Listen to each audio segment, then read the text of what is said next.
por esta inquietud además que indica que aumentan los casos de COVID en los chicos y suben sus internaciones. ¿Qué tal, Marité? ¿Cómo le va? Hola, buenas tardes. ¿Cómo le va? Sí, justamente lo que estamos viendo es que está aumentando el número de pacientes pediátricos internados. Si usted recuerda, en la primera ola, los chicos no eran los más afectados, fundamentalmente era la población adulta. Claro. Una vez que se implementó la vacunación en los pacientes adultos, se ve que este grupo etario disminuye el número de casos, pero sí aumenta en el paciente pediátrico que empezó la vacunación en forma más tardía. Por eso es muy importante completar los esquemas de vacunación. Hoy, a raíz de esta entrevista que iba a tener yo hoy con usted, estuve analizando qué porcentaje de los pacientes que estaban internados estaban vacunados. Y fíjese un dato. Son alrededor de más de 70 pacientes que tenemos ahora internados en el hospital, de los cuales menores de 3 años son alrededor de la mitad, 30 aproximadamente. Es un montón eso. Que son menores de 3 años, que esos en realidad no están dentro del grupo objetivo de la vacunación por el momento. Claro. En cambio, fíjese que lo preocupante es que hay otros 30 que son mayores de 3 años que no han sido vacunados, y eso realmente es inadmisible.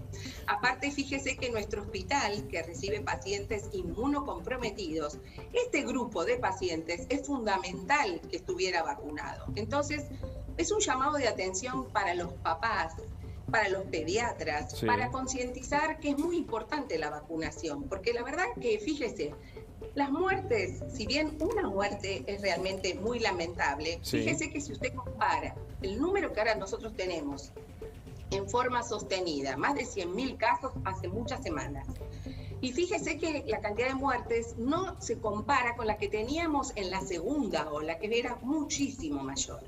Entonces, esto quiere decir el valor de la vacunación. La vacunación, nadie dijo que no evitaba la infección. Lo que evita son las formas graves, las internaciones, el ingreso a la terapia intensiva. Entonces, es muy importante la vacunación.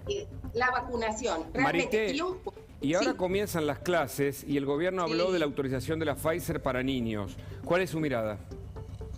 Mire, esa es una noticia muy importante, pero independientemente del nombre de la vacuna, lo más importante es que toda vacuna es buena si está aplicada en la persona que la necesita. Si yo no tengo, es decir, la Sinopharm, también, digamos que contábamos hasta este momento, resultó ser efectiva en la población pediátrica y en los pacientes adolescentes a partir de los 12 años se implementó la Pfizer. Ahora, si contamos con más vacunas, por supuesto que es una noticia maravillosa, pero hay que darse la vacuna. ¿Estamos atrasados en materia de vacunación pediátrica? ¿Cómo, perdón? ¿Estamos atrasados en la vacunación para niños? Mire, en realidad, si usted analiza lo que yo le explicaba del hospital, que un alto porcentaje no había completado su esquema de vacunación, y si uno ve que la segunda dosis de los chicos de mayores de 3 años solo falta como el 50% completarla, no es que estemos atrasados, los chicos empezaron más tarde. ¿Por qué? Porque uno priorizó a los grupos que eran más vulnerables. Más vulnerables. Cuénteme, doctora, usted es especialista justamente en pediatría. ¿Cómo impacta este virus en los menores? ¿Del mismo modo que en los mayores o sus defensas naturales, me pregunto, los salvan de infecciones aun cuando no están vacunados? No, en realidad los chicos se pueden infectar como los adultos. Lo que se ve en general tienen un curso de la enfermedad mucho más leve que los pacientes adultos. Pero usted fíjese que ¿por qué es importante vacunarlos? Porque sobre todo, bueno, yo en el Hospital Garrahan lo que veo sobre todo son pacientes con sus defensas bajas y que en ellos la evolución puede ser más desfavorable. Pero por otro lado, aunque se tratara de chicos que tengan sus defensas correctas, el problema son los familiares. Esos chicos conviven, por ejemplo, con sus abuelos, que pueden tener comorbilidades y que si se infectan, ellos sí pueden terminar tal vez en una terapia intensiva e inclusive morir. ¿Y los bebés de 1 año o de menos de 1 año también se contagian?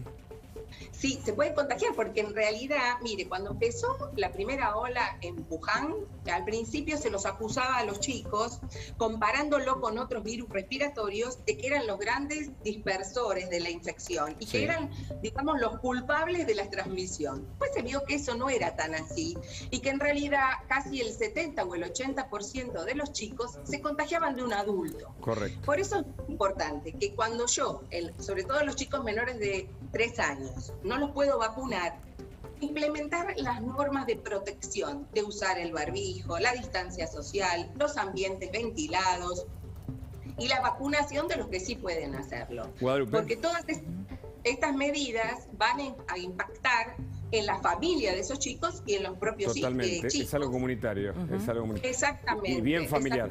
Aquí Guadalupe Vázquez tiene una pregunta. Doctora, buenas tardes.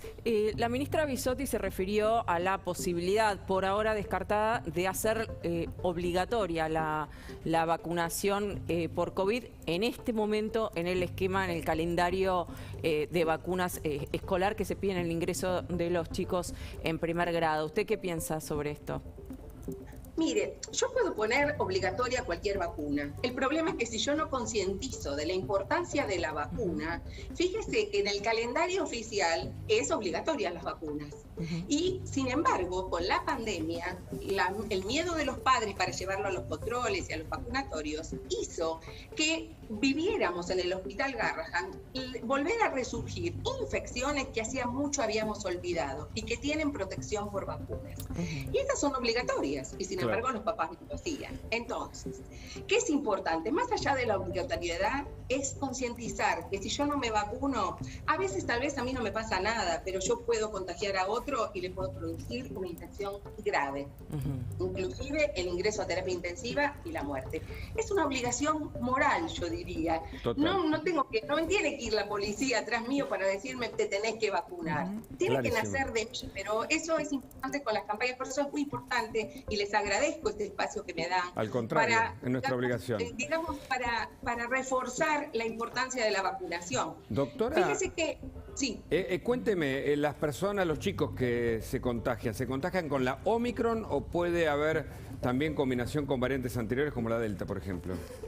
Mire, en este momento los chicos no escapan a la población general. En este momento la variante circulante predominante es la Omicron, que fíjese que tiene una capacidad de diseminación muy grande que no evadió a los chicos, porque fíjese la cantidad de chicos. Mire, llevamos hasta la semana epidemiológica 2, hasta el 8 de enero, alrededor de 300 casos. Y en la primera ola tuvimos 600 y pico de chicos internados en todo ese año, porque los chicos no eran la población objetivo. En ese momento era fundamentalmente los adultos los que más afectaba. Pero ahora justamente, porque los adultos fueron vacunados, se desplaza a los grupos que no estaban vacunados y que se empezaron a vacunar más tardíamente. Esto habla específicamente de la importancia de la vacuna y de que realmente es efectiva. Marité, muchas gracias. Felicitaciones por el trabajo que hacen. Un abrazo. Bueno, muchas gracias. Buenas tardes a todos. Bueno, la importancia